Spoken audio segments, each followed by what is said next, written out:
नमस्कार दोस्तों, ये कहानी है 14 जुलाई सन 2023 और दिन था शुक्रवार। मौसम बड़ा ही सुहावना था, खिलखिलाती धूप और लोगों के मुस्कुराते हुए चेहरे, और इसी चेहरे के बीच भारत के पन्नों में एक इतिहास और दर्ज किया गया। ये इतिहास हम जो आपको बता रहे हैं, ये भारत के एक स्पेस एजेंसी इसरो ने अपने एक मिशन चंद्रयान 3 को लॉन्च करके बनाया।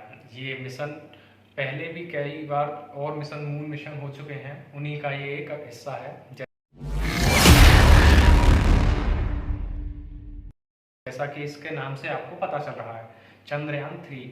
इसमें जो 3 नेम है वो बता रहा है कि ये जो मून का मिशन है वो थर्ड है। ये एक इसलिए खास हो गया क्योंकि इससे पहले कोई भी भारत की एजेंसी ने आज तक किसी भी अदर प्लैनेट की सरफेस पे अर्थ को छोड़कर कोई भी वहाँ पे अपनी लैंडिंग नहीं की थी। ये मिशन इसलिए बेहद खास हो जाता है क्योंकि भारत की पहली ऐसी एकमात्र स्पेस एजेंसी जिसकी स्थापना सन 1962 में डॉक्टर विक्रम साराभाई के नेतृत्व में और पंडित जवाहरलाल नेहरू उस टाइम के प्रधानमंत्री थे, उनकी शासन में हुई। ये स्पेस एजेंसी भारत की ऐसी इकलौती एकमात्र स्पेस एजेंसी है जिसने सारे अभी तक जो रॉकेट हैं उनको लॉन्च करने की जिम्मेदारी उठाई है, और स्पेस से रिलेटेड सारे काम इसरो ही देखता है। इसका जो मुख्यालय है वो बेंगलोर में है। जब दोस्तों इसरो की स्थापना की गई तब इसका नाम इसरो नहीं था, तब इसका नाम था Indian national committee for space research. इसकी स्थापना 1962 में हुई थी, जैसा कि हमने बताया था। और जो ग्रेट साइंटिस्ट और एस्ट्रोनॉमर डॉक्टर विक्रम साराभाई थे, उन्होंने भारत में न केवल स्पेस एजेंसी की शुरुआत की, बल्कि उन्होंने न्यूक्लियर रिएक्टर जिससे पावर जनरेट की जाती है, इलेक्ट्रिसिटी जनरेट की जाती है, उनका भी उन्होंने आविष्कार किया। भारत में ये दोनों आविष्कार इतने महान थे कि विक्रम साराभाई को पद्म भूषण और पद्म विभूषण से सम्मानित किया गया। वैसे जानते हैं कि पद्म भूषण क्या है। पद्म भूषण एक भारत में दिया जाने वाला पुरस्कार है जो विक्रम साराभाई को 1969 में दिया गया, 1966 में दिया गया था, जबकि पद्म विभूषण अवार्ड विक्रम साराभाई को 1977 में दिया गया था। दोस्तों, ये एक जो पद्म भूषण अवार्ड है वो किसी भी स्पेसिफिक फील्ड में एक्सीलेंट वर्क के लिए दिया जाता है, लेकिन पद्म विभूषण अवार्ड एक किसी भी स्ट्रीम में आपको एक्सेप्शनल वर्क के लिए दिया जाता है। मतलब जो काम आपने किया वो कोई और नहीं कर सकता था, उसके लिए पद्म विभूषण अवार्ड दिया जाता है। वापस आते हैं अपने टॉपिक पर, क्योंकि दोस्तों इसरो ने सबसे पहली जो अपनी सैटेलाइट बनाई वो थी आर्यभट्ट फर्स्ट, जो पूरी तरह से भारत में ही मैन्युफैक्चर की गई थी, भारत में ही उसका फैब्रिकेशन किया गया था। लेकिन उस टाइम पे हमारे पास कोई लॉन्चिंग व्हीकल तो था नहीं, तो इसलिए एक रूस की space agency, Soviet space agency की मदद से हमने वो सैटेलाइट को लॉन्च किया। तो ये दिन था 19 अप्रैल 1975 को सोवियत स्पेस के एक रॉकेट कॉस्मोस 3M से इसको लॉन्च किया गया, और इसके लॉन्च के बाद ये सैटेलाइट को पूरी तरह सक्सेसफुली लॉन्च किया गया। फिर टाइम आता है 1980 का। इस टाइम तक इसरो ने अपना लॉन्चिंग व्हीकल LVM-3 बना लिया था, और उसके बाद एक ना एक रॉकेट को लॉन्च करके इसरो आज के पास सबसे ज़्यादा जो रिमोट सेंसिंग सैटेलाइट हैं वो सबसे ज़्यादा 3 रॉकेट से अपनी पहली जो सैटेलाइट भेजी थी इसरो ने वो थी RS फर्स्ट सैटेलाइट जब लॉन्च की गई थी, तो उसके बाद एक ना एक सैटेलाइट को इस तरह भेजा कि आज की डेट में इसरो के पास वर्ल्ड का सबसे बड़ा रिमोट सेंसिंग सैटेलाइट का नेटवर्क है। इतना ज़्यादा वास्ट ग्रुप है क्योंकि यहाँ पे हमारी जो साइंटिस्ट है वो इस तरह से काम किया उन्होंने कि जो मैन्युफैक्चरिंग और जो रॉकेट लॉन्चिंग की जो कॉस्ट होती है वो बहुत ज़्यादा कम आती है। आज न केवल इंडिया अपनी सैटेलाइट लॉन्च करता है, बल्कि हम अपने पड़ोसी देश जो हैं उनकी भी सैटेलाइट को रेंट पे लॉन्च कराते हैं। सबसे प्रमुख सैटेलाइट गगन और नाविक, ये दोनों ही नेविगेशन सिस्टम सैटेलाइट हैं, और ये दोनों भारत के इसरो द्वारा डिज़ाइन किए गए। बात ये है दोस्तों कि ये सबसे बहुत ज़्यादा लो बजट में भी अपना मिशन पूरा कर देते हैं। जैसे अभी एक मिथ चला था कि मिथ नहीं था, वो फैक्ट ये था कि मार्वल स्टूडियो की एक मूवी जितने में तैयार नहीं होती, नास इस पे sorry ISRO, Indian space research organisation अपना एक मिशन लॉन्च कर देती है। जैसे एक मिशन था, मिशन मंगलयान जो भेजा गया था मार्स पे, जो मिशन भेजा था MOM, उसमें 450 करोड़ का हमारा सारा बजट था, और जबकि मार्वल स्टूडियो की एक मूवी की एवरेज कॉस्ट 735 करोड़ आती है। मतलब एक मूवी जहां मूवी बनती है वहां उतने से आधे बजट में ही लगभग इसरो ने अपना एक मिशन भेज दिया गया। ये बजट इतना ज़्यादा कम था कि नासा के जो पूरी साल का बजट होता है उसका 3%, और भारत के पूरे बजट का, एक साल के पूरे बजट का 0.01% था। तो आप अंदाजा लगाइए कि ये कितना कम बजट था, और कितने कम बजट में इसरो ने एक अपना पूरा मिशन पूरी तरीके से मार्स में भेज दिया। ये तो हुई दोस्तों इसरो के बारे में जानकारी। अब चलते हैं अपने मेन टॉपिक पर वापस।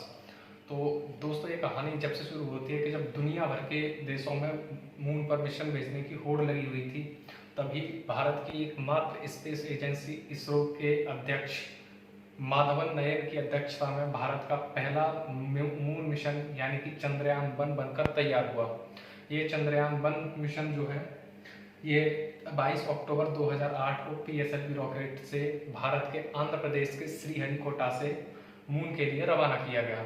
इस मिशन का काम मून की सतह से यानी कि लूनर सरफेस से 100 किलोमीटर ऊपर रहकर मून के ऑर्बिट में चक्कर लगाना था, और चक्कर लगाते हुए ये पता करना था कि मून की जो वास्तविक स्थिति है वो क्या है, और यहाँ पर भूकंप और यहाँ पे जो तापमान है, मिनरल्स हैं, उनकी खोज करना।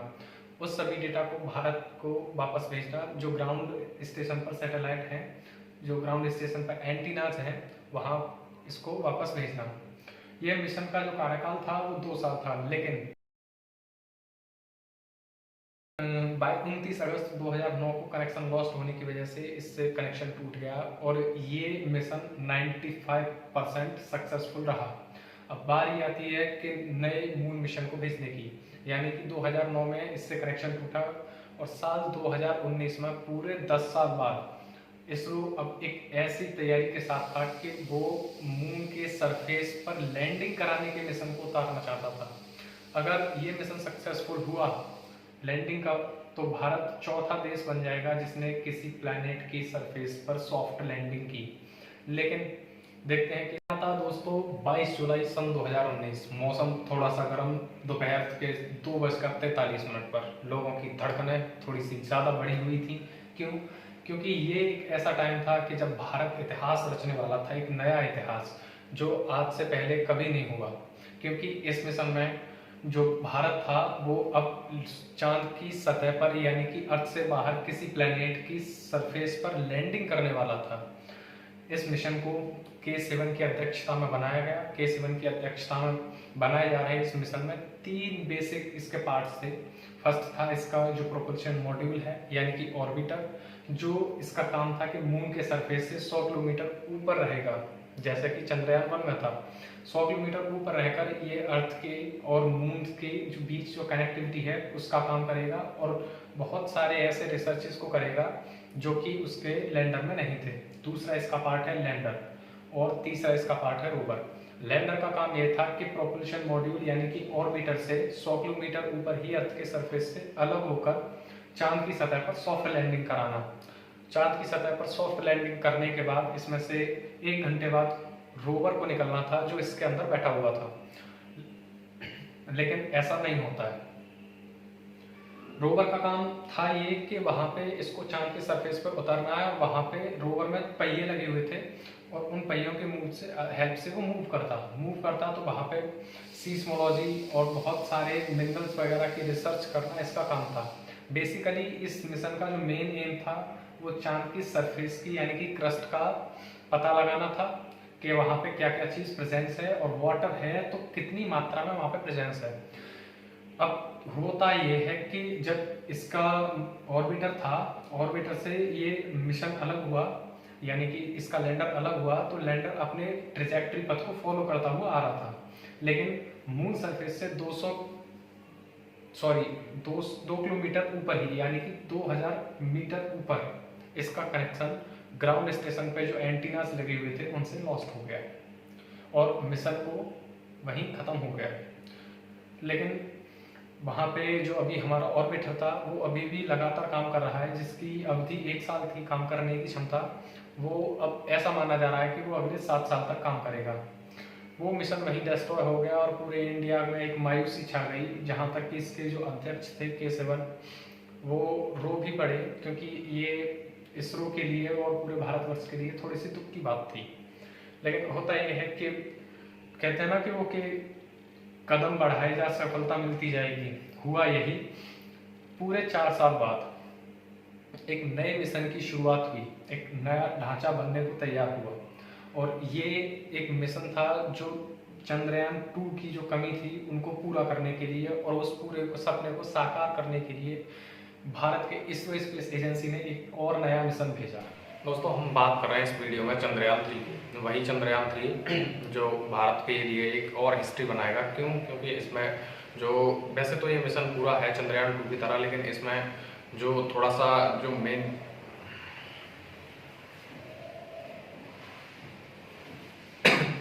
दोस्तों हम बात कर रहे थे इस मिशन में चंद्रयान 3 की। चंद्रयान 3 एक ऐसा मिशन भारत के लिए जो एक नया इतिहास बनाएगा। आज तक पहले किसी भी कोई भी हमारा जो मिशन था, प्रोब था, उसने कहीं पे भी लैंडिंग नहीं की थी, लेकिन ये पहला ऐसा मिशन होगा जहाँ पे चांद की सरफेस पे ये लैंडिंग करेगा। चांद की सरफेस पर लैंडिंग करने के बाद भारत अमेरिका, चाइना और रसिया के बाद चौथा देश बन जाएगा जिसने किसी भी प्लेनेट की सरफेस पर वहाँ पर लैंडिंग की है। उसके बाद देखते हैं कि इसमें ये इतना खास क्यों हो जाता है। क्योंकि देखो, जो चंद्रयान 2 की तरह ये बताया था कि हमने कॉपी की है, लेकिन इसमें जो मेन डिफरेंस है वो है बजट। किसी भी चीज़ को करने के लिए बजट उसका मेन पॉइंट होता है। लेकिन चंद्रयान 2 में जो इसका बजट था वो 945 करोड़ था, लेकिन यहाँ पे 650 करोड़। अगर देखा जाए तो ऑलमोस्ट 300 करोड़ का यहाँ पे अंतर है। 300 करोड़ इसकी लागत कम है।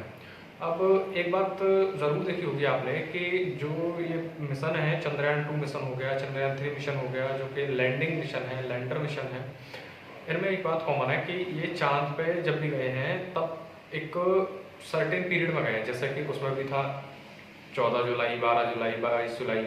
मीन्स दैट कि जुलाई मंथ ही क्यों? सवाल तो आना चाहिए ना आपके माइंड में कि जुलाई मंथ ही क्यों चुना।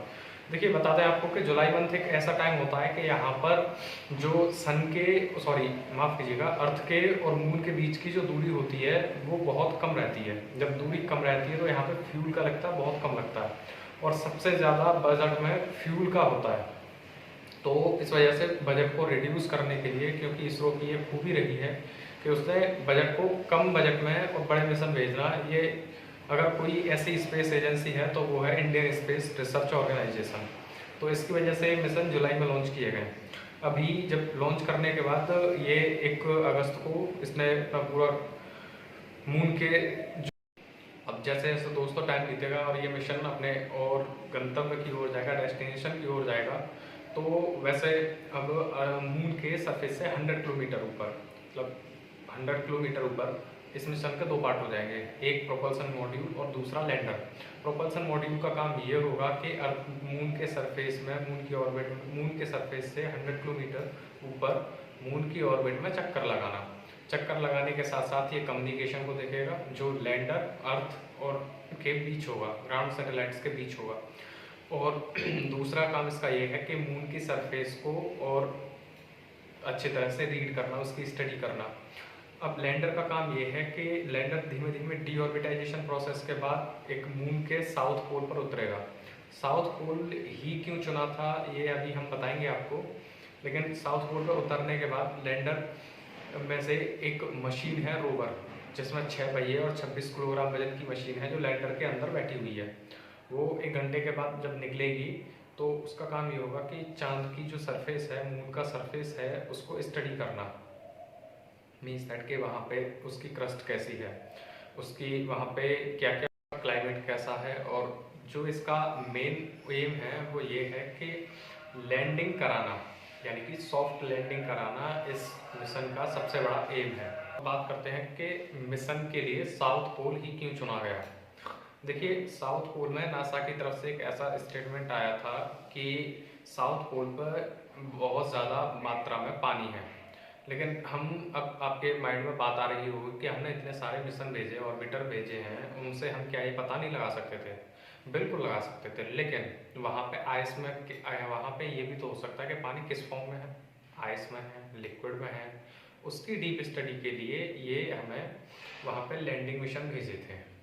अब साउथ पोल इसलिए चुना गया क्योंकि आपको पता है कि जो हमारी अर्थ है वो 23.5 डिग्री अपने एक्सिस पर झुकी हुई है, और जो मून है उसके बारे में एक विशेष बात मैं बता देता हूँ आपको कि वो अपनी एक्सिस पर घूमने में भी 27 डेज लगाता है और पृथ्वी के अराउंड घूमने में भी 27 डेज लगाता है। अब अर्थ अपनी एक्सिस पर 23 डिग्री स्लेंट होने के कारण वो मून अब ऐसे घूमता है, तो हमें उसका 47% पार्ट यानी कि साउथ पोल नहीं दिखाई देता। जब साउथ पोल नहीं दिखाई देता तो हम वहाँ की स्टडी नहीं कर सकते। ये मेन कारण है स्टडी नहीं कर पाने का। इस वजह से वहाँ पे साउथ पोल पे ये मिशन भेजे गए हैं, जो कि पहले चंद्रयान 2 भी भेजा गया था और चंद्रयान 3 भी साउथ पोल पर ही इसलिए भेजा गया है। अगर अभी 5 अगस्त को दोस्तों इसरो की तरफ से एक मून का नया वीडियो जारी किया गया था जो चंद्रयान 3 ने शूट किया है। सुनिए इसको।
वीडियो अच्छी लगी हो तो लाइक कर दें, चैनल को सब्सक्राइब कर दें, और आगे किसी टॉपिक के बारे में आपको डिटेल जानकारी चाहिए तो हमें कमेंट करके ज़रूर बताएं।